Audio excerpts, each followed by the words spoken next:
ओम शांति। तो आज भट्ठी का चौथा दिवस, सो अंतिम दिवस, सो समापन दिवस। और हम जानते हैं जी, संपूर्णता दिवस, पूर्णाहुति दिवस।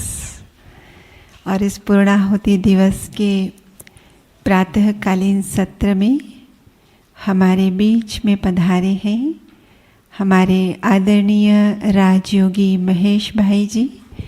एक हाथ हिलाकर हम आपका स्वागत करते हैं, सत्कार करते हैं, अभिनंदन करते हैं। आपने यह ईश्वरीय ज्ञान कर्नाटक की धरनी में प्राप्त किया 1974 में, जब आप कर्नाटक यूनिवर्सिटी से धारवाड़ में अपना मास्टर की डिग्री की स्टडी कर रहे थे। पॉलिटिकल साइंस में आप कर रहे थे डिग्री, और बाबा ने पकड़ लिया आपको कि रिलीजियो पॉलिटिकल वर्ल्ड में हमें चलना है। फिर तो आपने 10 साल तक हुबली सेंटर में सेवाएं दी अपनी, और 5 साल तक दिल्ली कृष्णा नगर में सेवाएं दी। और फिर 92 में आप मधुबन में आ गए। और फिर 1905 में जब ज्ञान सरोवर का उद्घाटन हुआ, हम जानते हैं 2 साल पहले ही, कोरोना काल से पहले ज्ञान सरोवर ने अपनी सिल्वर जुबली मनाई थी। तो मतलब 25 साल से भी ज़्यादा समय से आप जगदीश भाई की जो लिटरेचर की सेवा है उनमें अपना सहयोग दे रहे हैं। जगदीश भाई ने आपको चुना, वो जगदीश भाई जिन्होंने यज्ञ को इतना बड़ा लिटरेचर साहित्य दिया है। तो ज्ञान भगवान का, लेकिन लिखत स्वरूप उन्होंने दिया, जिसको पढ़ पढ़ कर हम सब अपने ज्ञान की गहराई को बढ़ाते। और विशेषकर हम तो कहते, कई बार लोग हमें पूछते हैं, बहन जी आपके निमित्त टीचर कौन है जिसने आपको ज्ञान दिया? पर हम तो घर बैठे ज्ञान में आए थे, पुस्तकें पढ़कर, अव्यक्त मुरलियाँ पढ़कर और ये साहित्य पढ़कर। तो हम कहते हैं हमारे डायरेक्ट टीचर तो शिव बाबा है और जगदीश भाई है। तो ऐसे जगदीश भाई जिनको बाप दादा ने अपने सम्मुख डायमंड हॉल के विशाल स्टेज पर गणपति डांस करने के लिए भी कहा, क्योंकि बाबा सदा उनको कहते थे इनकी बुद्धि ऊंची है। गणेश के टाइटल से उन्हें हमेशा सुशोभित करते थे।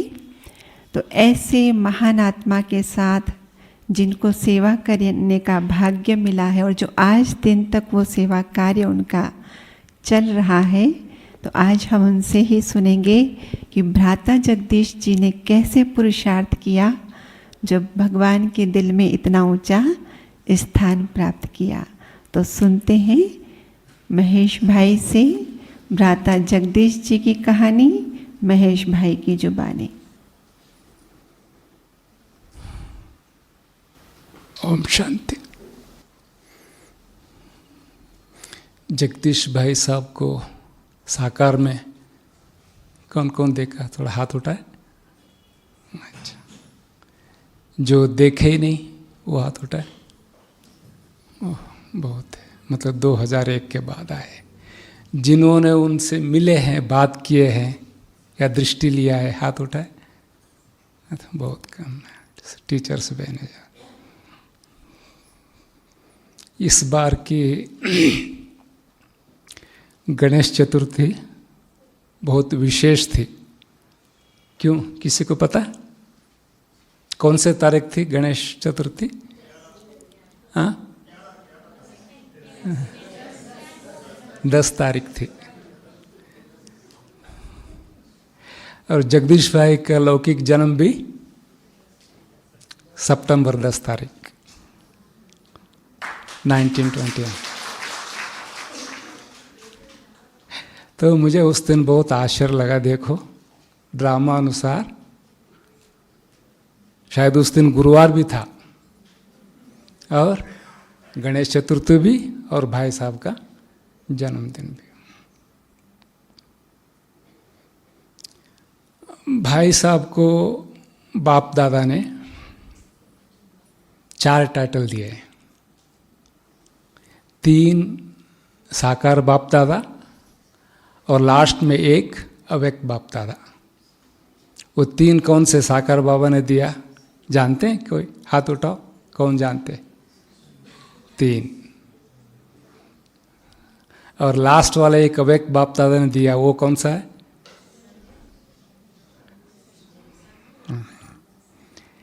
उनके 4 मुख्य टाइटलों में एक है गणेश का। पहले मैं गणेश के बारे में बताऊंगा, बाद में बाकी 2-3 है, टाइम बच गया तो उसके बारे में सुनाऊंगा।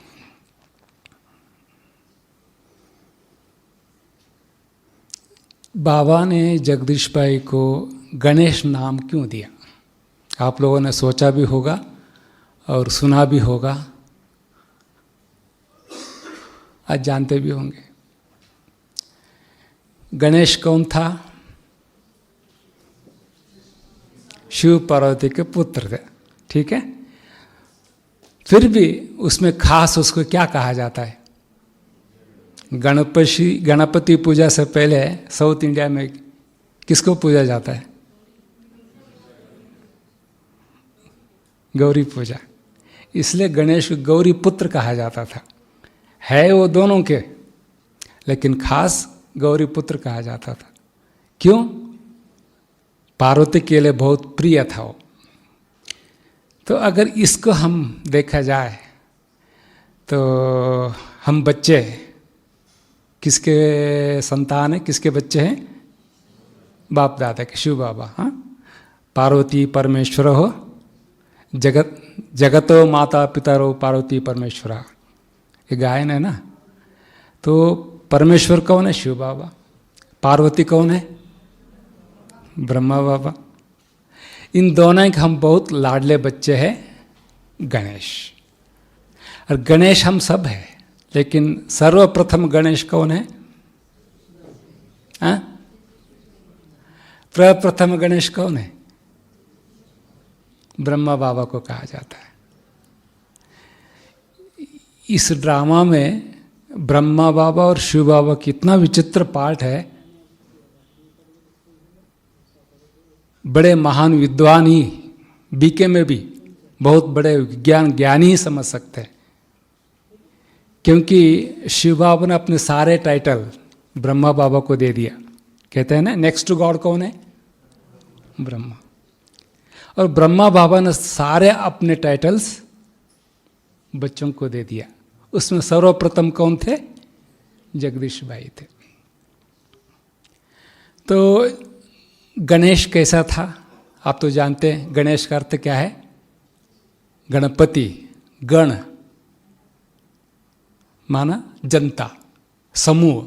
समूह के जो नाथ है, पति है, ईश है, उसको गणपति कहा जाता है, गणेश कहा जाता है। उसी प्रकार जगदीश भाई भी अपने ब्राह्मण संसार के सबसे बड़े प्रिय थे। आम ब्रह्मा कुमार, ब्रह्मा कुमारी, सिर्फ बड़े बड़े नहीं, सीनियर्स नहीं, छोटे से छोटे बाबा का बच्चा ब्राह्मण भी उनसे बहुत प्यार करता था। इसलिए गणपति, गणेश। दूसरा, गणेश का दूसरा अर्थ है गणों का ईश। आप जानते होंगे कैलाश पर्वत नामक एक पर्वत है। वहाँ कौन रहता है? कैलाश पर्वत में शिव रहता है। शिव का एक गण है, समूह है। उसमें कौन कौन है? नंदी, भृंगी, वीरभद्र आदि आदि। ठीक है। तो उसी प्रकार वास्तव में सच्चा कैलाश पर्वत कौन सा है?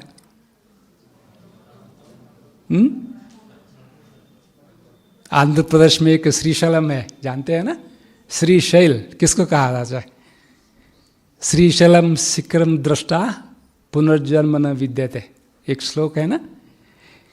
जो श्रीशैल पर्वत पर जाकर वो मल्लिकार्जुन महास्वामी से मिलता है, उसको पुनर्जन्म नहीं मिलता है। तो वास्तव में सच्चा श्रीशैल कौन सा है?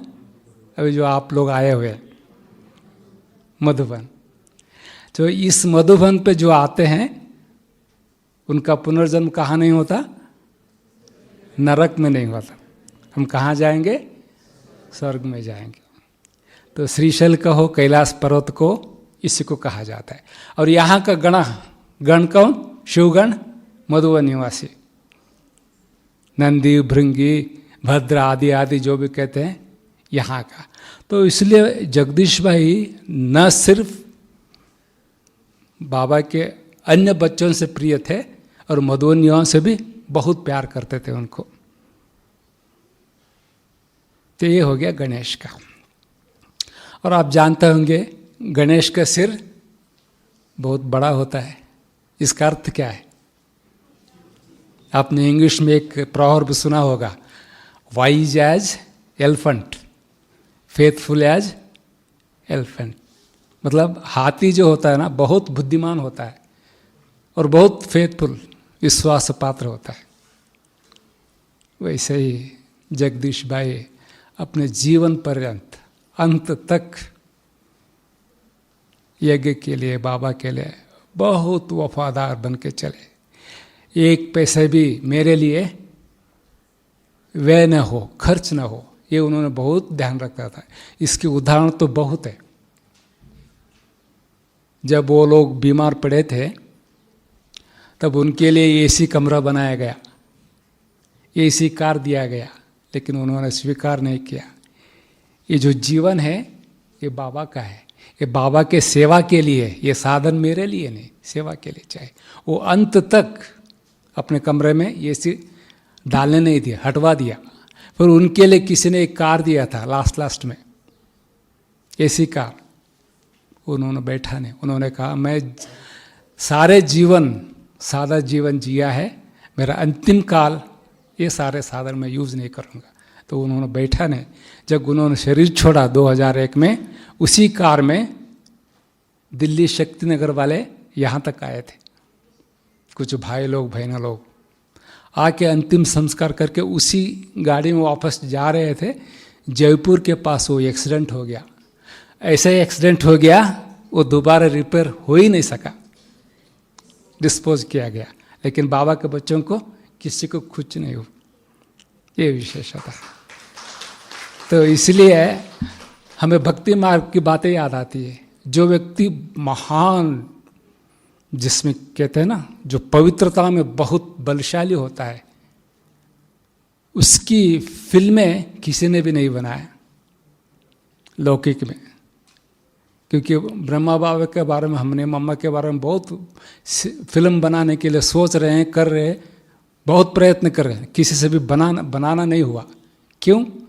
जो बहुत शक्तिशाली, पवित्र और वीर वैरागी होते हैं ना, उनकी फिल्म लौकिक वाले विकारी लोग बना नहीं सकते। शायद आपने कर्नाटक में सुना होगा, एक अक्का महादेवी है, जैसे ये राजस्थान में मीराबाई है ना, मीरा, ऐसे अक्का महादेवी फिल्म बनाने के लिए लगभग 10 प्रोड्यूसर्स ट्राई किया, किसी का भी नहीं हुआ थोड़ा बहुत, फिर कुछ ना कुछ अल्टन आके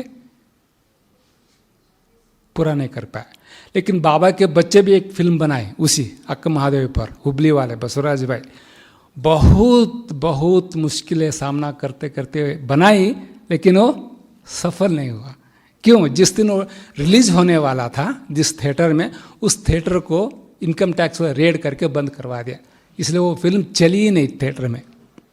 मैं ये बात क्यों सुना रहा हूँ? जो बहुत वैरागी होते हैं, पवित्र होते हैं, उनकी कहानी हो, उनका कथा हो, कोई भी विकारी लौकिक आदमी वर्णन नहीं कर सकता। उसी प्रकार जगदीश भाई साहब, उनके पवित्रता की जो लहरें, वो किरणें थे, उनके जो बाबा के प्रति जो निष्ठा, विश्वास, वफादारी, उसके कारण गणेश को क्या किया? Man of deity of wise and faithful, ये दिखाया। उसी ऐसे ही उनके कान कितने बड़े बड़े दिखाते हैं ना, उसका सिंबल है बहुत कुछ सुनने वाला, बहुत सुनने वाला। तो बाबा के महावाक्यों को उन्होंने इतना सुना, सुन के उस ज्ञान को क्या किया, दुनिया के सामने सिद्ध करके दिखाया। जैसे कहते हैं ना, मम्मा बाबा के मुरली सुन के उसको हम बच्चों को जैसा मंथन करके मक्खन निकाल के बच्चों को खिलाते थे, ऐसे बाबा का ज्ञान को जगदीश भाई क्या करते, एक का अनेक का बहुत ऐसा उसका राज खोल खोल के बताते रहे। इसलिए कहते हैं पात पात में बात, कहते हैं ना वो केला के जो ये होता है उसका जो वो खोलते जाते, एक निकाला तो दूसरा आता, दूसरा नहीं। इसी प्रकार उन्होंने एक एक ज्ञान की पॉइंट में अनेक अर्थ निकालते थे।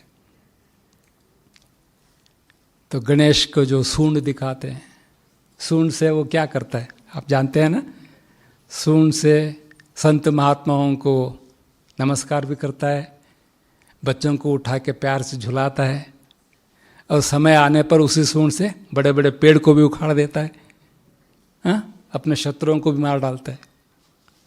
वैसे जगदीश भाई का स्वभाव भी ऐसा है, वो अच्छाई के लिए बहुत अच्छे, अगर जो श्रीमत के खिलाफ चले उनके लिए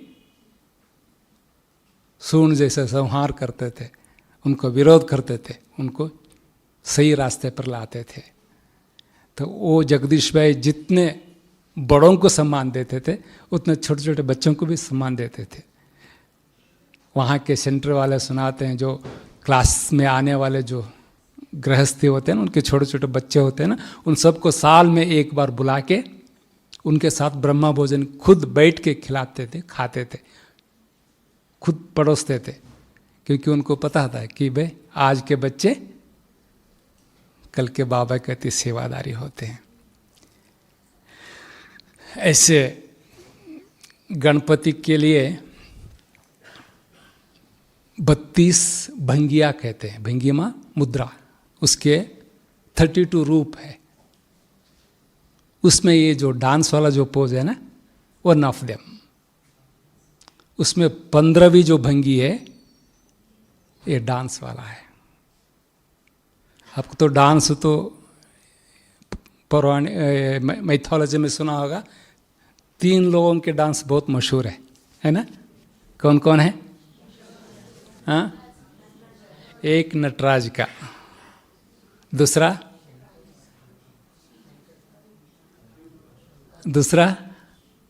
गणेश का, तीसरा कृष्ण का।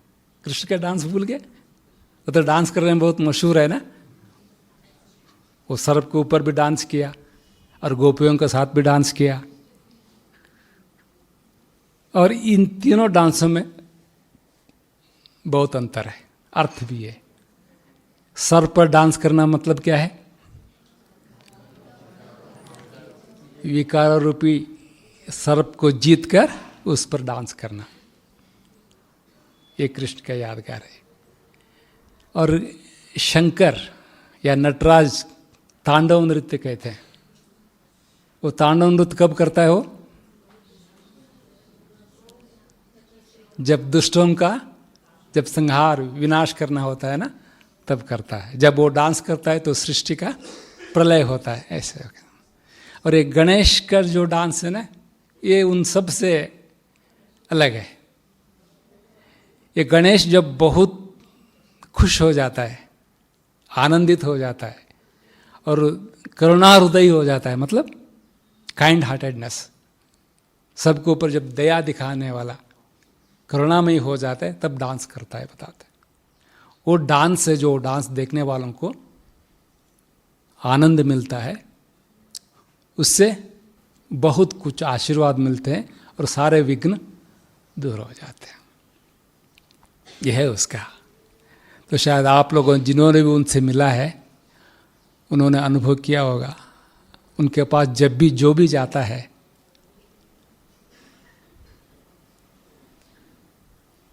खुश होकर वापस आता है।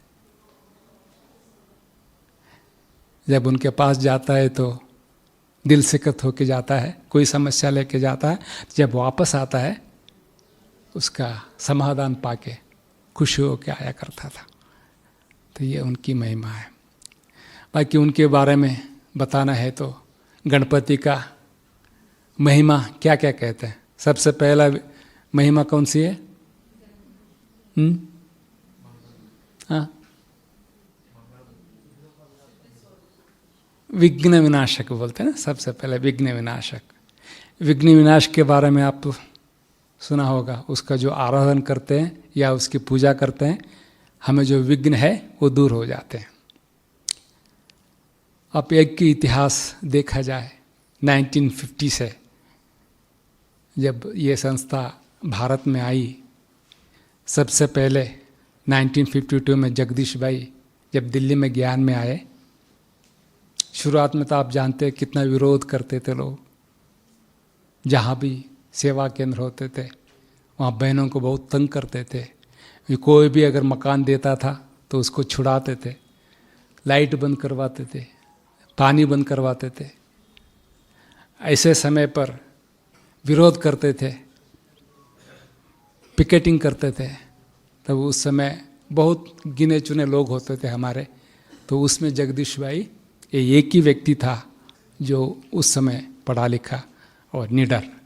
तो साकार बाबा कोई भी समस्या, कहीं भी प्रॉब्लम क्रिएट हो जाती थी, तभी इनको भेजा करते थे, जगदीश भाई को। ये जाके वहाँ का समस्या का हल निकाल के झगड़ा समाप्त करके आते थे। इसलिए उनको विघ्न विनाशक भी भक्ति मार्ग में कहा गया है। और जगदीश भाई को गणेश कहने का ये भी मैं समझता हूँ एक अर्थ है कि गणपति को वो शिव पार्वती का बच्चा होते हुए भी गौरी पुत्र नाम से बहुत मशहूर है, क्योंकि पार्वती के लिए बहुत प्यारा था वो। क्यों? यहाँ पार्वती कौन है? ब्रह्मा बाबा। तो साकार बाबा उनको बहुत चाहते थे, इतना चाहते थे कि 1950 से 60, ये जो 10 साल दशक जो है, ये 10 साल के अंदर एक बार जगदीश भाई साहब यहाँ क्लास कराते समय बोला करते थे, उन 10 सालों में एक भी ऐसी मुरली नहीं थी जिसमें साकार बाबा ने उनका नाम लिया हो। और ब्रह्मा बाबा को कोई भी संकल्प आया, सबसे पहले उनको किनको याद करते थे? जगदीश भाई साहब को याद करते थे। तो इतना उन पर फेथ और प्यार था। एक बार जगदीश भाई कहा करते थे, दिल्ली में आप शायद साकार मुरलियों में बाबा के बार बार बात आती है, एक मेजर साहब थे, मिलिट्री में एक मेजर थे, विज्ञान में आए थे। उनकी कोठी में जब भी बाबा जाते थे, या रजौरी गार्डन में रहा करते थे, नहीं तो मेजर की खोटी में रहते थे। एक बार मेजर की खोटी में बाबा रहते थे। जब बाबा दिल्ली आते थे, सारी जिम्मेवारी जगदीश भाई साहब की होती थी, सारा अरेंजमेंट। तो इतने सारे अरेंजमेंट वगैरह करते करते जब बाबा वहाँ थे, तो उस समय इनको बुखार आ गया जगदीश भाई को। तब सेंटर था कमला नगर में। कमला नगर सेंटर कोई किसी ने देखा है? नहीं देखा होगा, देखा है। हाँ, 3 मंजिल का मकान है, 3रे मंजिल पर वो रहा करते थे। तो बाबा को पता पड़ा जगदीश भाई को बुखार आया हुआ है। तो बाबा सुबह सुबह किसी को बताए नहीं, साथ में किसी को लेके कमला नगर सेंटर पर आए। 3री मंजिल की सीढ़ी चढ़कर जगदीश भाई से मिलने आए। बच्चे कैसे हो? जो भगवान का रथ हो, जो नंदीगण है, जगत में परमात्मा के जो नेक्स्ट है, ये सृष्टि का वो भी करता है। शिव बाबा भी सृष्टि का रचयिता है और ब्रह्मा बाबा भी सृष्टि का रचयिता है। शिव बाबा भी भाग्य विधाता है, ब्रह्मा को भी भाग्य विधाता बोलते हैं। शिव बाबा को भी पिता बोलते हैं, ब्रह्मा का भी पिता बोलते हैं। इतनी महान हस्ती 3 मंजिल की सीढ़ी चढ़ के इनसे मिलने आए। तो ऐसा तो उनके अनुभव आपने बहुत सुना होगा। जब ब्रिजकोट में जब पहली बार आए थे, तब रात 12 बजे बाबा बना के कमरे में आके उनको तसल्ली दिया, बच्चे अभी मैं आया हूँ ना, मिला हूँ ना, अभी निश्चिंत हो कि नींद करो। आके उनको सुला के वापस चले गए। इतना प्यार था। तो इस प्रकार, इसके कारण मैं समझता हूँ उनको गौरीपुत्र कहा गया होगा, क्योंकि ब्रह्मा बाबा के बहुत प्यारे और लाडले थे। इन गणेश के बारे में और एक बात आप सुने होंगे, गणेश सिर्फ बुद्धिमान नहीं था, विद्यावान भी नहीं था, लेकिन वो क्या था? व्यास महर्षि का स्टेनो था। स्टेनो जानते हैं ना? स्टेनो, जो कोई ऑफिसर बोलता है, डिक्टेट करता है तो उसको टाइप करना, नोट्स लिखना, वो था। सुना है? जब व्यास महर्षि ने महाभारत लिखने का सोचा तो लिखने के लिए कोई ऐसा व्यक्ति चाहिए था। सिर्फ लिखने वाला नहीं था, उसको समझने वाला बुद्धिमान भी चाहिए था। तो उसने किसको चुना? गणेश को चुना। लेकिन कहते हैं, पुराण कहते हैं, महाभारत को किसने लिखा? व्यास ने लिखा। तो वास्तव में लिखा कौन है? किसने लिखा? गणेश ने लिखा है ना। तो फिर क्यों बोलते व्यास महाभारत का रचयिता है? तो ये बड़े वंडरफुल है ये जो बाबा के जो ये है ना अर्थ। वैसे देखा जाए तो अगर व्यास कौन हो गए? अगर जगदीश भाई गणेश है तो व्यास कौन हो गए? ब्रह्मा बाबा। तो हम अगर चिंतन करते हैं तो व्यास नाम से 3 व्यक्ति आते हैं।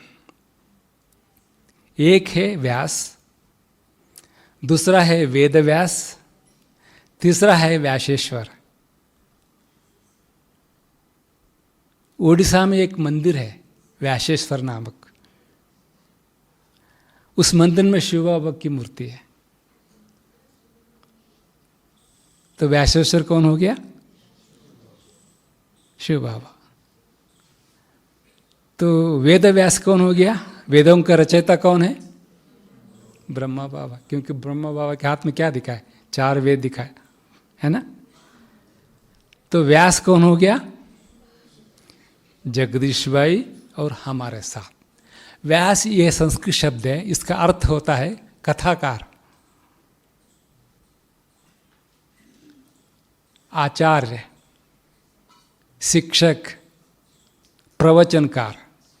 इंग्लिश में लेक्चरर बोल सकते हैं हम लोग। तो हम सब भी व्यास हैं, हम सब गणेश है। आप देखते हैं ना अभी भारत में कितने गणेश है।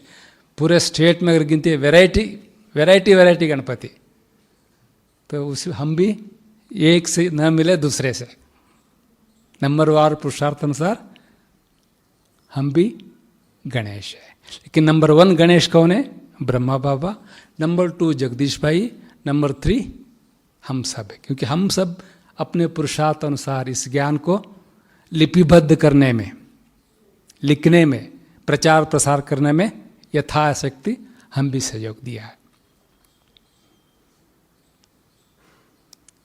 तो जब व्यास ने डिक्टेट किया, गणपति ने लिखा। तो इस समय मुझे एक बात याद आती है, जब जगदीश भाई बाबा के पास आए तो ये सारे बाबा की मुरली में आते हैं ना, महाभारत, कौरव कैसे जन्म लिया, पांडव कैसे जन्म लिया, वो भीष्म कैसे जन्म लिया, ये सारे अटपटा कहानी आपने सुना होगा ना।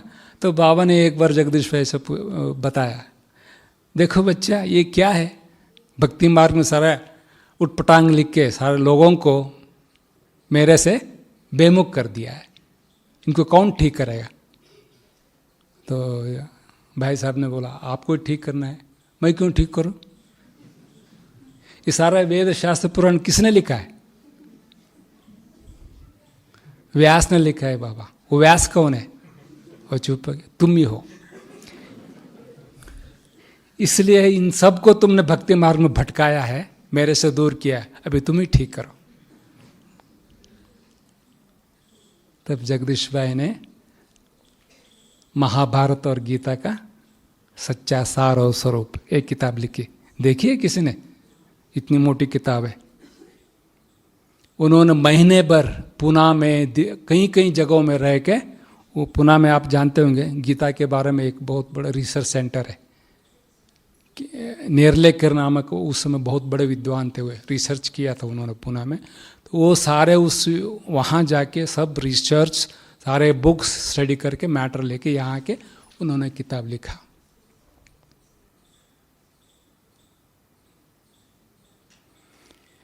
तब जाके उनको वेद व्यास नाम पड़ा। किसको?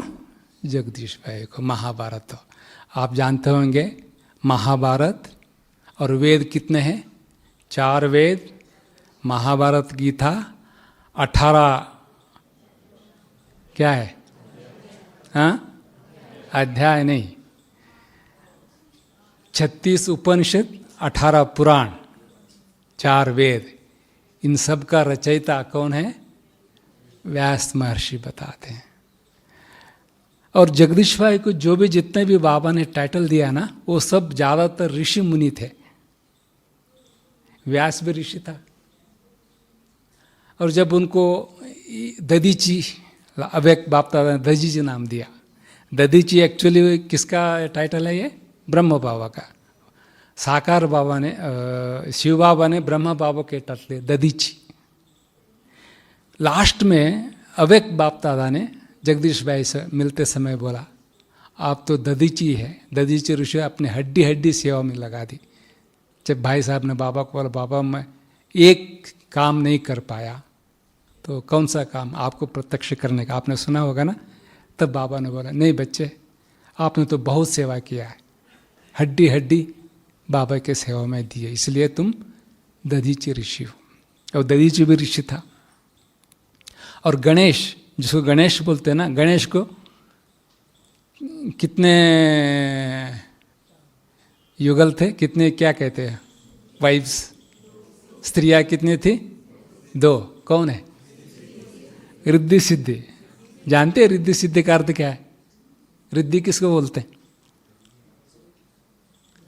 सिद्धि माना सिद्धि, जो प्राप्त होता। रिद्धि माना विधि। रिद्धि सिद्धि माना ये नहीं है, हम लौकिक में समझते हैं ना, रिद्धि सिद्धि माना छू मंत्र जादू मंत्र नहीं। रिद्धि सिद्धि ये 2 संस्कृत शब्द है। रिद्धि माना विधि, विधिवत, नियम अनुसार जो चलते हैं ना, उसको नियम को विधि बोला जाता है। इसलिए बाबा कहते हैं जो विधि अनुसार सेवा करते हैं या योग करते हैं, उन्हीं को सिद्धि मिलती है। और उसके बच्चे, 2 बच्चे भी थे, बता रहे, क्या नाम उनका? है? शुभ और लाभ।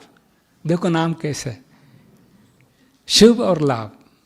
इसलिए गणपति को मंगल मूर्ति भी बोलते हैं। मंगल मूर्ति माना सदा मंगलकारी। शायद आप जब भी जगदीश भाई के पास जाते थे ना, हमेशा हमेशा पॉजिटिव अच्छी बातें सुना कर हम लोगों को रिफ्रेश करके भेजते थे। आप सुना होगा जब वो आईसीयू में थे, ग्लोबल हॉस्पिटल में, इतना बड़ा पेट फूला हुआ था, पेट में पानी भरा हुआ था, तब भी उन्होंने आईसीयू में मीटिंग बुला के सोनीपत के बारे में प्लान बना रहे थे। उठ नहीं पा रहे थे, ऐसे लेटे हुए थे। लेटे लेटे सबको, बड़े बड़े महारथी आए हुए थे वहाँ पे, उनसे बात करके प्लान देते, हंसा रहे थे। उनको खुद इतना पेन होता था, लेकिन उसका वो उनका अवेयरनेस ही नहीं था, लेकिन सबको सेवा के बारे में प्लान दे दे के उमंग उत्साह बाहर।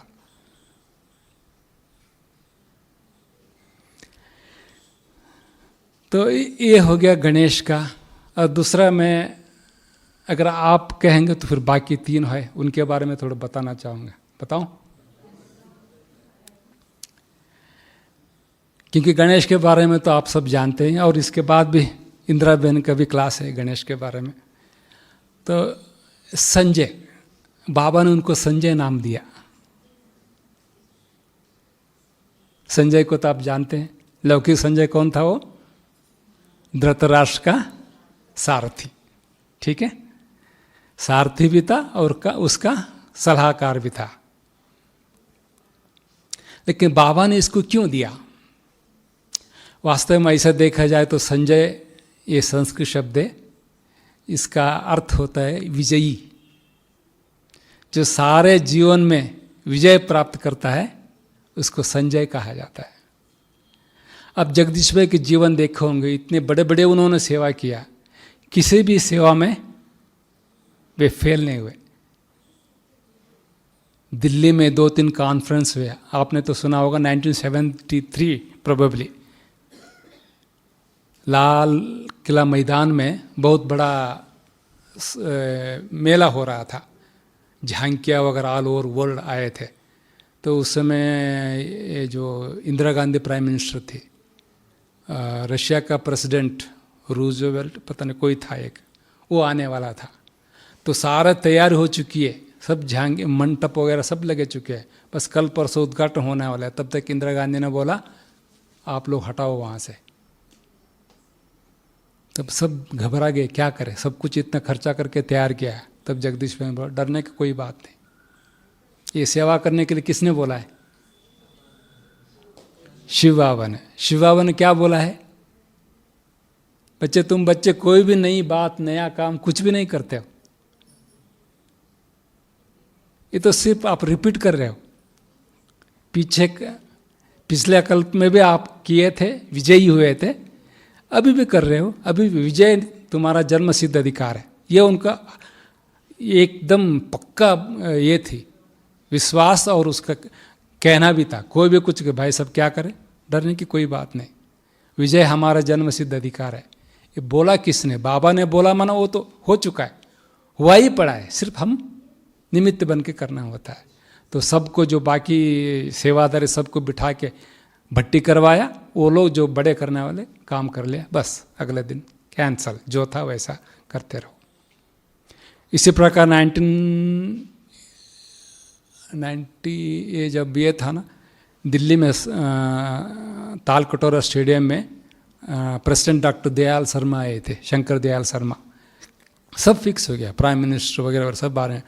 उनका सेक्रेटरी उसको रोकना चाहता था, क्योंकि सेक्रेटरी हमारे संस्था के प्रति उतना अच्छा भावना नहीं, ऐसा सुनने में आया था। लेकिन उसको बहाना ढूंढ रहा था। जब वो चेकिंग के लिए आते हैं सिक्योरिटी वाले, तो वो स्टेज के ऊपर एक टाइल्स जो होता है ना, छोटा सा थोड़ा लटका हुआ था, ऊपर से निकल के थोड़ा सा, थोड़ा ज़्यादा नहीं। इसके बहाना बना के उसने क्या किया, प्रोग्राम कैंसिल करवाया, नहीं आएंगे प्रेसिडेंट। उसमें भी ऐसा कुछ नहीं होगा, कोई काम हमारा होगा ही, बाबा ने बोला है तो होगा, बस उसको भी वैसे ही उन्होंने फाइनल करा के प्रोग्राम कर ही दिया। इस प्रकार उन्होंने जैसे हापुड़ का हंगामा आपने सुना होगा उसके बारे में, और अमृतसर का जितने भी आप समस्या उसमें विजयी बन के लौटे। इसलिए ये भी एक, मैं समझता हूँ बाबा ने उसको संजय नाम देने का एक कारण होगा। दूसरा कारण है संजय दिव्य दृष्टि उसको प्राप्त थी, और संजय बड़े विद्वान भी थे बता रहे। उसका अगर आप हिस्ट्री देखेंगे, संजय देखने में साधारण था, लेकिन वो व्यास महर्षि का शिष्य था और श्री कृष्ण का भक्त था, ये कहते हैं। तो जब उसको व्यास महर्षि से उसको दिव्य दृष्टि मिली, दिव्य दृष्टि ये मिली कि कुरुक्षेत्र युद्ध में जो भी होता है उसको धृतराष्ट्र को सुनाना। लेकिन वो धृतराष्ट्र को होते हुए भी उसने जो सच है वो छिपाता नहीं था, इम्पार्शियल था वो। जो सच है, जो गलत है, वो उसको धृतराष्ट्र को भी बोलता था, तुम्हारे बच्चे ये गलती किया, तुम लोग ये गलती किया, ये किया, ये किया, गलती कौरवों की है। कोई भी अपने मालिक को बताता क्या तुम्हारे बच्चों की गलती, तुम्हें ये गलती नहीं। वो जो है सच्चाई से, ऑनेस्टी से बोला करता था। तो अगर आप जगदीश भाई के जीवन देखा, वो कभी भी अंदर एक बाहर एक कभी नहीं बोला, जो है स्पष्ट रूप से। और सत्य के वो रुवारी थे, सत्य के लिए वो कहते कुछ भी हो जाए सच्चाई नहीं छोड़ो। और झूठ बोलने वालों को उनको बहुत बुरा लगता था, उन पर वो विश्वास ही नहीं करते थे। तो इस प्रकार वो बहुत सच्चाई थे और इम्पार्शियल थे। और ये बोलते हैं उसको, संजय को, जैसा महाभारत का जो मैदान जो दिखाई पड़ता, वैसे जगदीश भाई भी अंधे जो थे, जो है कलयुग दुनिया में, बड़े बड़े विद्वान, महापंडित, पढ़े लिखे लोग जो है ना, जो उनको समझ में नहीं आती थी ये ईश्वरीय ज्ञान, उनको पुस्तक रूप में लिख के सिद्ध करके उन्होंने बताया। एक शायद आप लोगों ने किसी ने पढ़ा हो, eternal world drama, second part है। जो नहीं पढ़ा वो जरूर पढ़े, क्योंकि वो किताब इतने हैं, उसमें विज्ञान है, मेडिकल साइंस है, एस्ट्रोलॉजी है, एस्ट्रोनॉमी है, जियोलॉजी है, बायोलॉजी है, ये सब कुछ है। उसको सबको डार्विन थ्योरी है, आज तक भी डार्विन थ्योरी यूनिवर्सिटी में पढ़ाते हैं। मनुष्य बंदर से मनुष्य बना, वानर से नर बना, लेकिन जगदीश भाई ने ये सिद्ध करके दिखाया ये डार्विन थ्योरी गलत है। वानर से नर नहीं बना, नारायण से नर बना। हमारे पूर्वज देवताएं थे, बंदर नहीं थे, ये उन्होंने सिद्ध किया।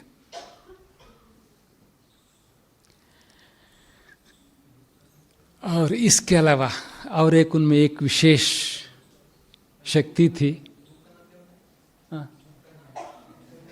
इटर्नल वर्ल्ड ड्रामा, अविनाशी विश्व नाटक हिंदी में सेकंड पार्ट। अगर उनके सामने बैठ के कोई भी बाबा के बच्चे हो या दूसरा कोई भी हो, 1 मिनट भी दृष्टि देता, उसकी सारी जन्म कहानी उनको मालूम पड़ता था।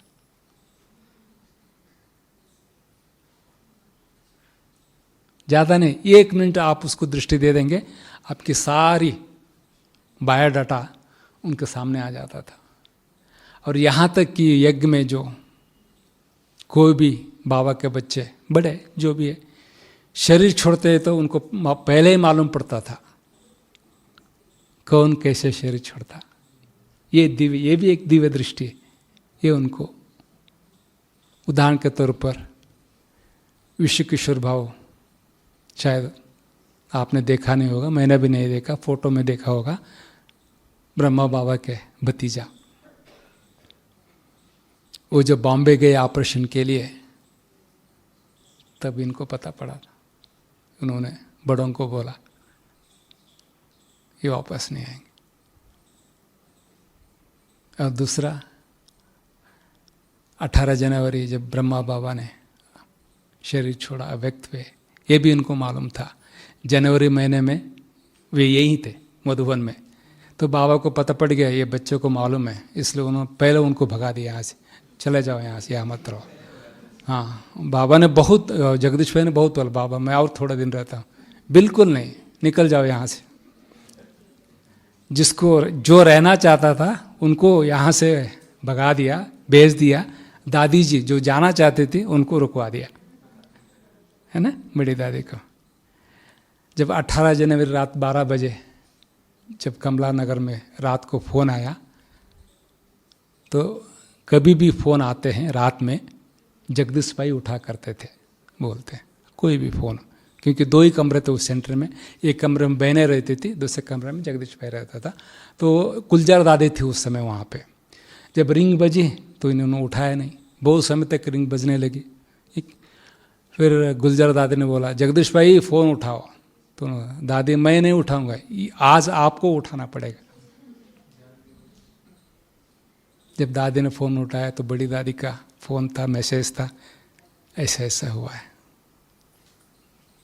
तो जगदीश भाई ने बोला तो आपने क्यों नहीं उठाया?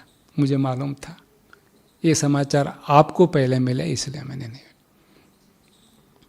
वैसे ही जब बड़ी दीदी मनमोहिनी बॉम्बे ऑपरेशन के लिए जा रहे थे, उस समय भी उन्होंने बड़ी दादी को बोला दादी ऐसा ऐसा है।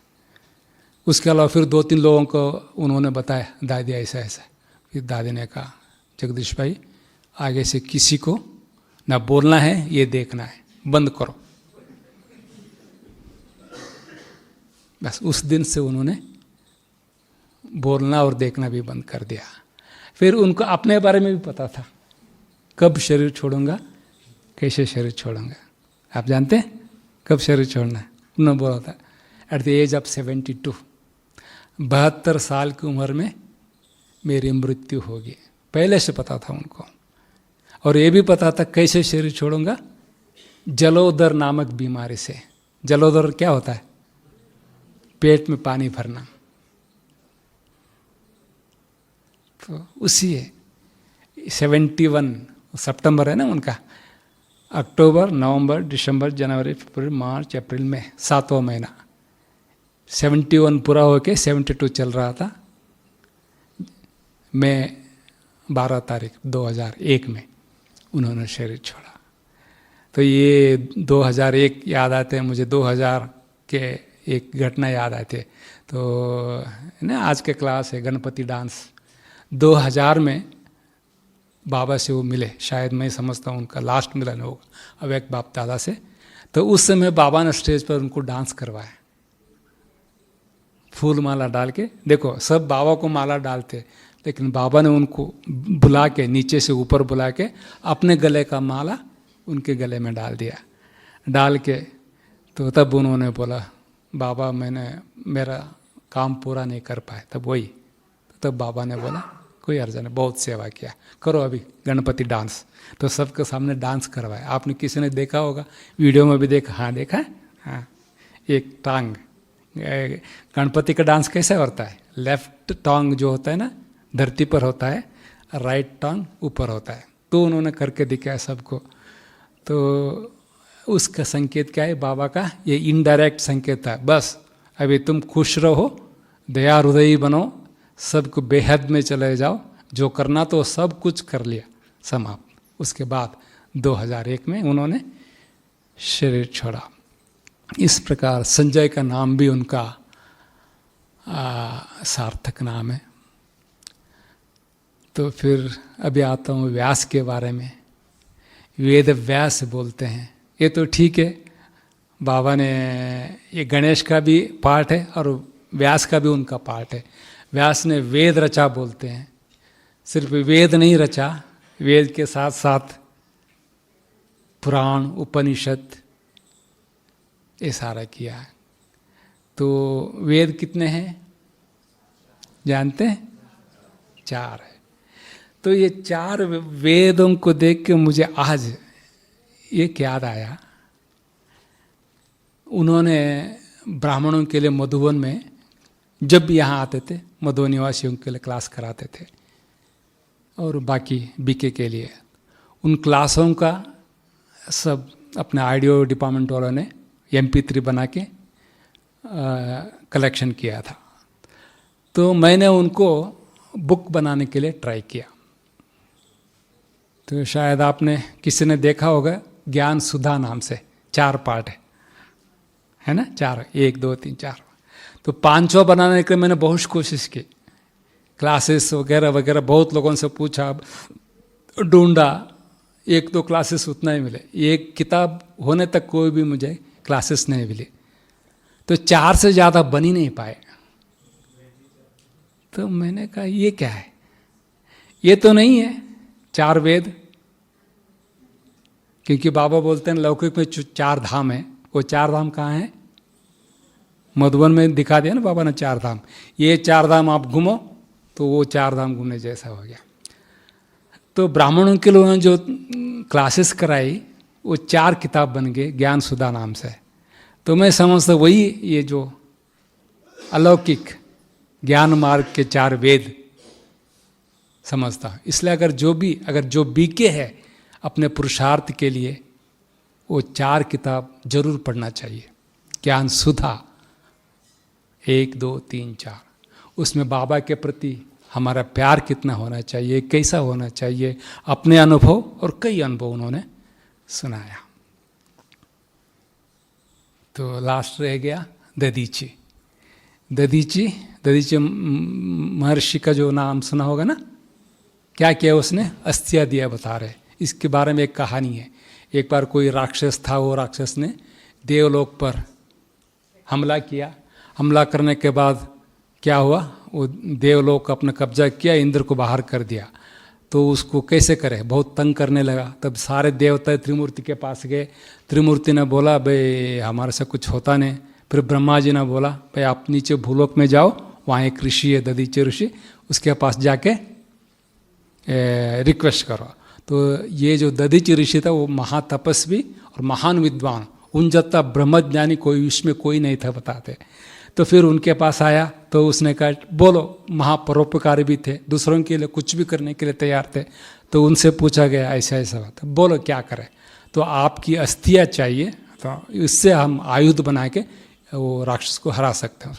ठीक है, उसने अस्थियाँ दे के उससे एक आयुध बनाया गया, उसको वज्रायुध बोलते हैं। उस वज्रायुध से इंद्र ने उसको असुर को संहार किया। इस प्रकार ये है जी। हाँ जी, हाँ जी। तो इस प्रकार यज्ञ में जितने भी असुर आए, विघ्न आए, उनके लिए उन्होंने हर समय रात 12 बजे भी उसके लिए निवारण करने के लिए तैयार रहे। इस प्रकार उनको दधीचि ऋषि कहे, व्यास महर्षि कहे, संजय कहे, विघ्नेश्वर कहे। तो ऐसे जगदीश्वर के बारे में बताना है तो बहुत कुछ है। ओम शांति। एक हाथ हिलाकर हम भ्राता जी का धन्यवाद करते हैं, शुक्रिया करते हैं, आभार मानते हैं।